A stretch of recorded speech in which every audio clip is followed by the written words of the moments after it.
Sujanto untuk memberikan pemaparan tentang program pembelajaran jarak jauh dengan menggunakan teknologi Microsoft. Waktu saya persilakan. Silakan Pak Albert. Oke. Terima kasih Pak Yuce. Suara saya sudah jelas ya? Sudah masuk? Yes, sudah jelas. Oke. Terima kasih atas kesempatannya pada siang hari ini. Ini pertama kalinya saya bicara live di hadapan 15.000 orang, mungkin sudah sampai 16.000 atau 17.000 sekarang, dan masih bertambah. Nah, ini satu kesempatan yang langka dan mungkin mahal sekali bagi saya untuk bisa menyapa teman-teman semua se-Indonesia. Sebulan lalu saya menyapa teman-teman master trainer yang mulai melatih tim yang sekarang menjadi trainer pada diseminasi pelatihan kali ini. Itu 3.500 orang, rasanya sudah sangat-sangat banyak, tapi sekarang bisa sampai 15.000. Ini sesuatu yang lebih luar biasa lagi. Semoga ini tidak berhenti sampai di sini, meskipun ada keterbatasan dari sisi platform, tapi jangan kecewa. Kami sedang berusaha mengadakan kegiatan penutupan dengan jumlah seluruh peserta yang ikut. Targetnya mungkin 100.000 orang lebih. Nah, saya ingin berterima kasih semua bagi yang sudah hadir dan yang sudah ikut kegiatan kami selama kurang lebih 1 bulan terakhir ini, Bapak dan Ibu. Ini merupakan, kalau saya bilang, sejarah bahwa kita bisa berkumpul dalam satu sesi bersamaan yang difasilitasi secara digital. Kalau bicara 6 bulan lalu, mungkin kegiatan seperti ini harus dilakukan secara face-to-face. Orang-orang pasti maunya tatap muka langsung, dan bayangkan biaya dan waktu yang dibutuhkan untuk mengadakan kegiatan itu. Nah, sekarang mengadakan kegiatan virtual dengan asumsi saya mungkin sekarang sudah 20.000 orang ini, hitungannya hanya sekian menit sudah bisa bergabung semua dan bisa berdiskusi. Nah, ini merupakan the new normal yang kita hadapi sekarang ini. Like it or not, suka tidak suka, bisa tidak bisa, siap tidak siap, mau tidak mau, harus bisa, harus mau, harus berjalan. Tidak semudah itu, ya betul, tidak sempurna, ya. Semuanya sedang berjuang, ya. Di seluruh dunia juga sama tantangannya, teman-teman semua. Saya ngobrol dengan berbagai kolega saya di seluruh dunia, problemnya sama kok. Ketika COVID ini mulai jadi heboh, seluruh dunia bergerak dan berusaha membantu dunia pendidikan agar selalu selalu siap menghadapi semua tantangannya. Kenapa? Sama problemnya, mau itu di Amerika, mau itu di Australia, mau itu di Belanda, mau di Afrika, tantangannya sama kok. Guru-guru semua kewalahan untuk bertransformasi digital overnight. Bukan dengan persiapan cukup lama, tapi mendadak harus langsung harus jalan. Nah, ini tidak bisa dipungkiri menjadi tantangan di seluruh dunia. Nah, namun apa yang dikerjakan oleh teman-teman semua menjadi satu motivasi dan satu inspirasi bagi kita semua di dunia. Nah, ini yang saya mau share sedikit. Saya mau share screen ya, Bapak dan Ibu. Saya mau share tampilan saya. Maaf kalau ada background suara-suara di belakang. Beginilah kalau bekerja dari rumah. Ini sudah jadi the new normal, dan ini yang tidak bisa dihindari. Sebentar, saya share screen.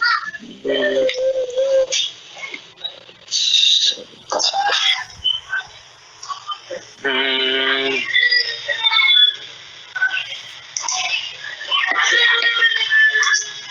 Oke.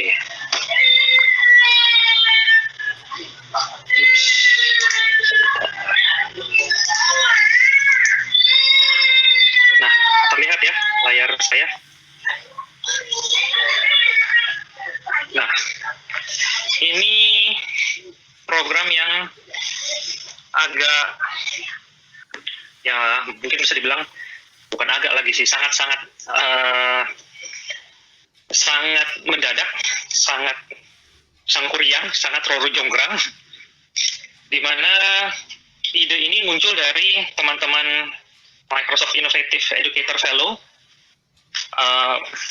Pak Yuce, Pak Andri, Pak Mansur. Mereka yang propose ide gila untuk melatih guru-guru se-Indonesia karena dirasa kebutuhannya sangat nyata, sangat urgent, sangat konkret, dan harus dilakukan sekarang. Dan saya setuju. Saya bilang saya siap bantu, saya siapkan platformnya, saya siapkan support sistemnya di belakang, apapun yang dibutuhkan saya bantu sebisanya. Dan ternyata jalan. Buka pendaftaran, pertamanya mungkin targetnya 1.000 atau 2.000 orang, tahu-tahu dalam hitungan belum sampai seminggu sudah hampir mencapai 7.000 orang yang daftar. Sampai akhirnya ketakutan sendiri semua orang dan ditutup sebelum waktunya karena sudah membludak sekali. Nah, dari situ ketika dilatih dan ada komponen diseminasi, ternyata tidak kalah luar biasanya responsnya. Target kami setiap orang mendiseminasi 20, ini rata-rata yang memasukkan jumlah peserta itu 50, 100, ada yang sampai beberapa ratus. Nah, ini saya sangat kaget karena bisa ternyata mengadakan kegiatan itu tanpa, dalam tanda petik, harus mengeluarkan biaya untuk mendatangkan orang, menyediakan makan, dan lain-lainnya. Semua itu ternyata bisa kok memungkinkan. Kegiatan yang dilakukan oleh teman-teman ini semua memang tanpa biaya. Kami tidak membiayai apapun, namun kami menyiapkan sertifikat, materi, dan rekognisi. Serta ini kami laporkan ke Kementerian Pendidikan dan Kebudayaan, khususnya melalui Dirjen GTK. Kegiatan ini pun kami laporkan langsung ke Mas Menteri, dan responnya sampai saat ini cukup baik dari mereka. Nah, ini merupakan bagian dari guru penggerak Kemdikbud dengan pendekatan Microsoft. Konsepnya sama persis, hanya beda penggunaan perangkat saja. Nah, ini yang dikerjakan Bapak dan Ibu semua merupakan bagian dari sejarah di Indonesia, bahwa kita mampu melakukan kegiatan ini tanpa harus dimotori oleh Kemdikbud langsung. Semuanya dijalankan secara mandiri dan bisa karena semangatnya berbagi, bukan semangat mencari, biasanya ada yang mencari sertifikat lah atau mencari kesempatan ganti suasana. Nah, sekarang dalam kondisi ini semuanya mau belajar dan semuanya mau berbagi. Ini luar biasa sekali. Sekilas apa yang sudah terjadi selama beberapa minggu terakhir ini, Bapak dan Ibu, saya mau share sedikit. Nah, ini contohnya kami mengadakan sesi di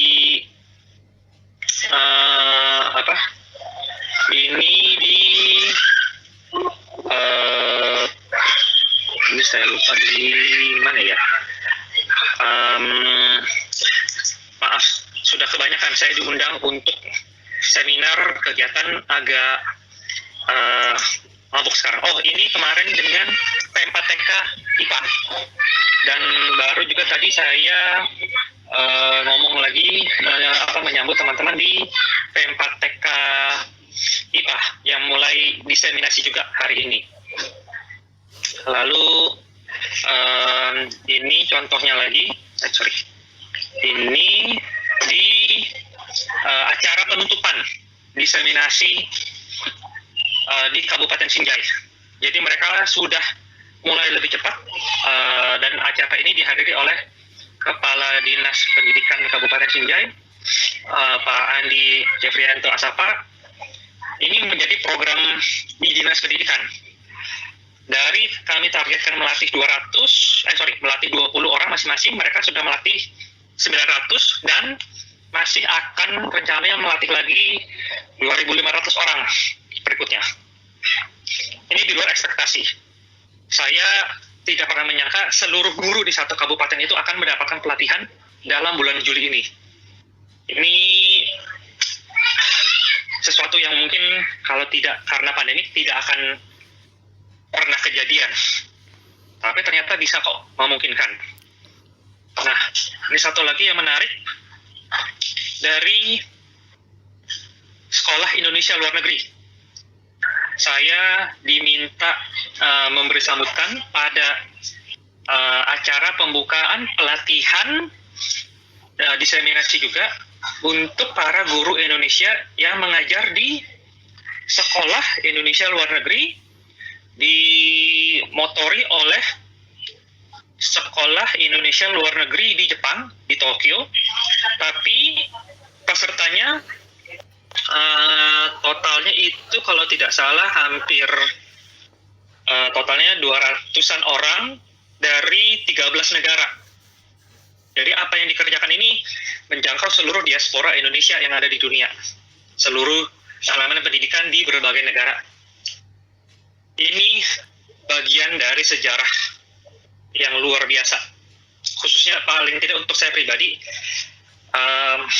Saya sangat kagum melihat segala potensi dan segala yang mampu dilakukan oleh teman-teman pendidik di Indonesia. Tujuan dari pelatihan ini memang untuk berbagi, dan ketika bisa berbagi sejauh ini, seluas ini, tanpa, mungkin saya boleh bilang jujur, ini tanpa persiapan yang sangat lama. Biasanya mau bikin event seperti ini persiapannya itu bisa sampai 3 bulan atau 6 bulan. Ini persiapannya kurang dari sebulan bisa disusun semua dan jalan. Pada kenyataannya di lapangan ini banyak sekali yang sudah lulus dan bisa mendiseminasikan ke teman-teman yang lain. Berarti mereka belajar dalam waktu kurang dari 1 bulan sudah bisa lagi membagikan ilmunya ke teman-teman yang lain, mengajari hal-hal yang baru. Artinya potensi guru Indonesia itu sebenarnya luar biasa. Mungkin harus dibuat terpaksa dulu, baru bisa. Toh, kenyataannya sekarang teman-teman ikut dan berbagi ini dengan teman-teman lainnya nanti. Harapannya ketika selesai pelatihan ini kan pelatihan diseminasi, mungkin tidak diteruskan lagi, atau nanti tergantung usulan dari teman-teman MIE Fellow. Kalau punya ide gila lagi dan masih cukup kuat melakukannya, ayo kita lakukan lagi. Tapi kalaupun tidak, silakan Bapak dan Ibu teruskan lagi ke teman-teman di lingkup kerja terdekatnya atau di komunitas terdekatnya. Silakan berbagi. Apa yang diberikan oleh Microsoft ini memang gratis. Teams dan Office 365 Education ini harganya memang Rp0. Sudah dari sebelum pandemik pun harganya Rp0. Jadi tidak ada alasan sebenarnya kenapa tidak pakai dari dulu. Cuman biasa, kalau belum kepepet kan belum mau. Nah, ini memang harganya 0 dan bisa dibagikan ke siswa dan guru di seluruh Indonesia tanpa harus punya tanpa harus berbayar apapun. Silakan dipakai, silakan dibagikan, dan berlakunya selamanya. Jadi ini memang investasi Microsoft di dunia pendidikan, bukan hanya pelatihan, tapi juga membagikan tools secara gratis untuk institusi pendidikan, sekolah, perguruan tinggi, dinas pendidikan, bahkan Kementerian Pendidikan pun bisa menggunakannya. Nah, ini merupakan komitmen Microsoft untuk dunia pendidikan di seluruh dunia, bukan hanya di Indonesia saja. Nah, tadi saya barusan dapat beberapa pertanyaan dari teman-teman.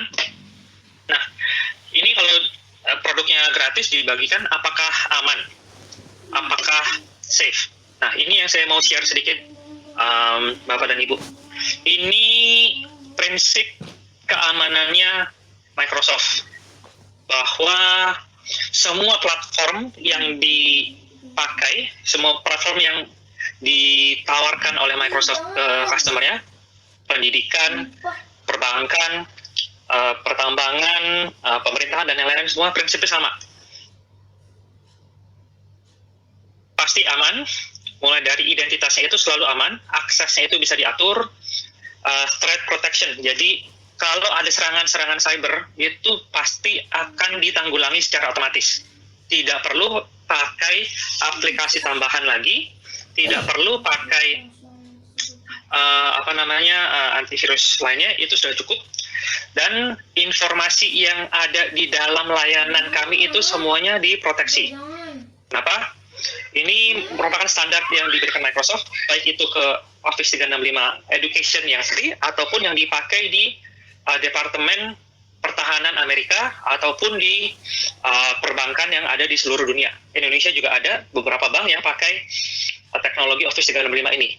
Bedanya, mereka berbayar. Mereka membayar harga yang cukup signifikan dibanding Bapak dan Ibu semua. Di education itu harganya 0, kalau di perbankan itu harganya lain per user per bulan. Jadi apa yang dipakai ini harganya sebenarnya sangat mahal. Kalau dikonversikan, nilai yang dipakai oleh guru-guru di Indonesia ini sudah mencapai puluhan juta dolar yang dibagikan. Nah, data yang dimiliki itu dikunci dan menjadi milik Bapak dan Ibu semua, milik organisasi tempat Bapak dan Ibu bernaung. Kami tidak punya akses. Saya tidak tahu ada berapa jumlah user yang ada di dalam masing-masing organisasi. Saya hanya tahu punya data trafficnya. Bagaimana sih? Jadi saya bisa monitor kalau ternyata traffic di satu akun ini tinggi, mereka butuh support tambahan, nah itu bisa kami bantu. Tapi kami tidak punya data, tidak punya akses. Jadi kalau mau reset password lupa, jangan tanya ke saya, tanya ke orang yang memberikan akun itu, yaitu master trainer Bapak dan Ibu, atau kalau yang sudah deploy di organisasinya, tanya ke admin di organisasinya itu. Saya bukan orang yang bisa menjawab, email saya gimana cara masuknya, saya lupa password, saya tidak bisa jawab itu. Saya tidak punya aksesnya, tidak tahu akunnya sama sekali. Jadi itu saya kembalikan ke masing-masing dari mereka. Dan keamanan ini dijamin, standarnya ini kelas dunia.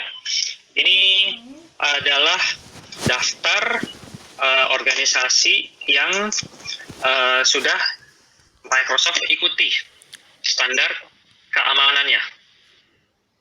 Nah, ada sebanyak ini, dan ini belum semua. Rasanya masih akan bertambah lagi. Dan untuk dunia pendidikan, ada standar-standar lagi yang sudah diikuti oleh Microsoft dari berbagai negara. Jadi dari Eropa itu punya standar sendiri mengenai keamanan aplikasi untuk keluarga, untuk anak-anak. Dan itu masing-masing negara Eropa beda-beda. Prancis ada sendiri, Jerman ada sendiri,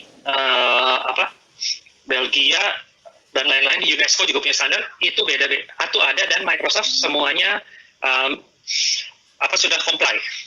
Jadi jangan takut masalah data, masalah security. Kami berani jamin ini standar dunia. Begitu. Nah, apapun yang ditawarkan itu sama dengan yang ditawarkan di enterprise.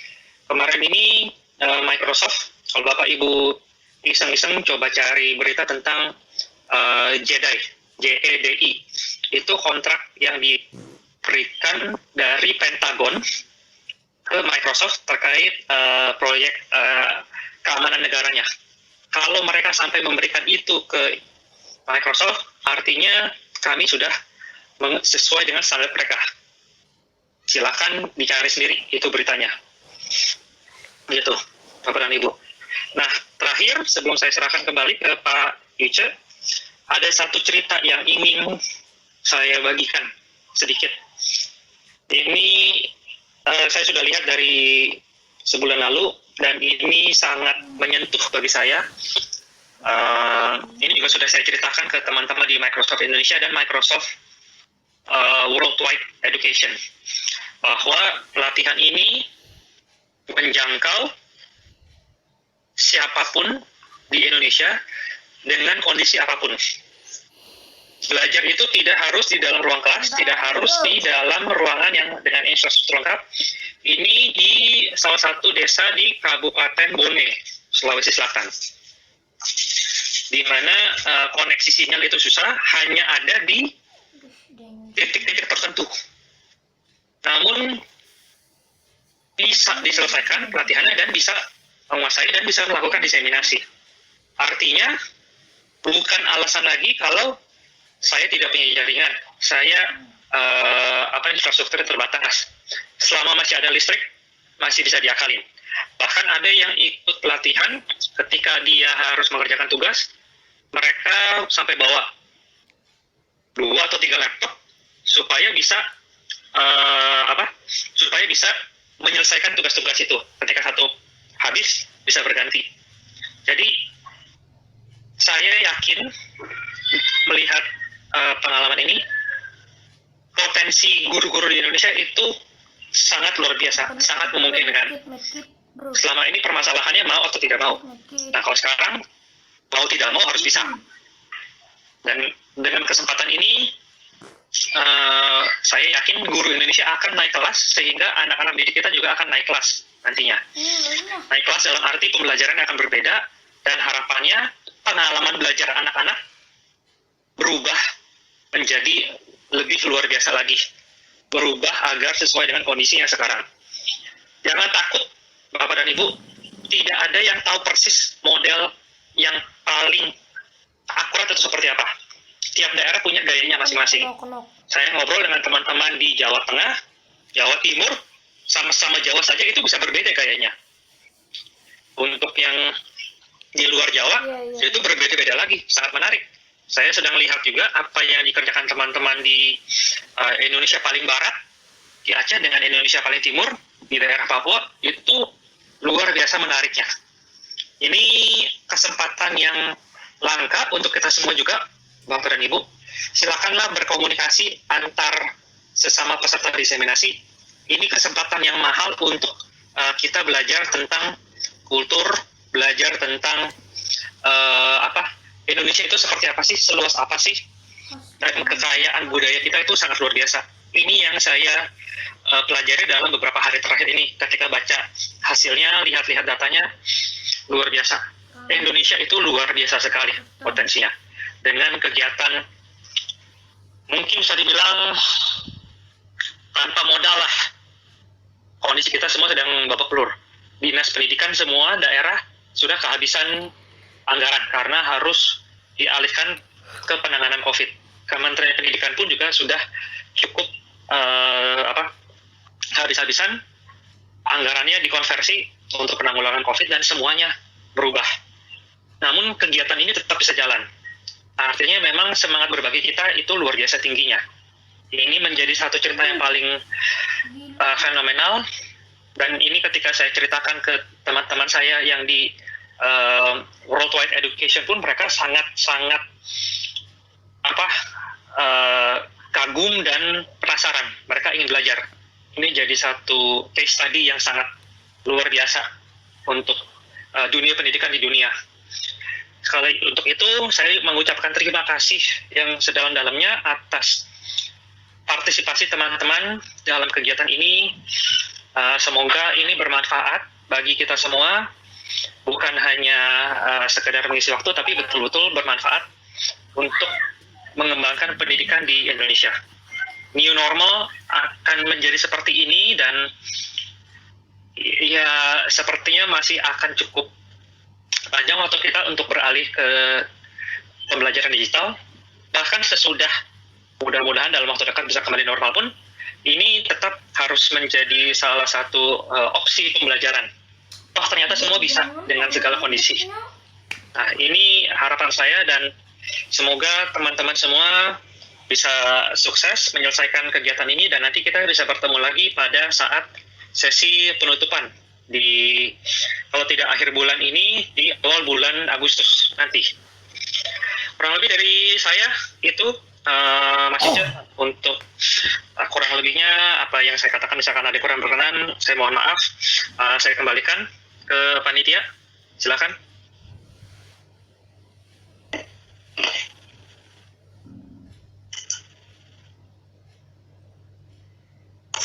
Ya, baik. Terima kasih Bapak Obed Rosianto yang sudah memberikan cerita menarik dan memberikan penguatan dan kisah-kisah tentang pelaksanaan PJJ di Indonesia New Normal pada saat hari ini.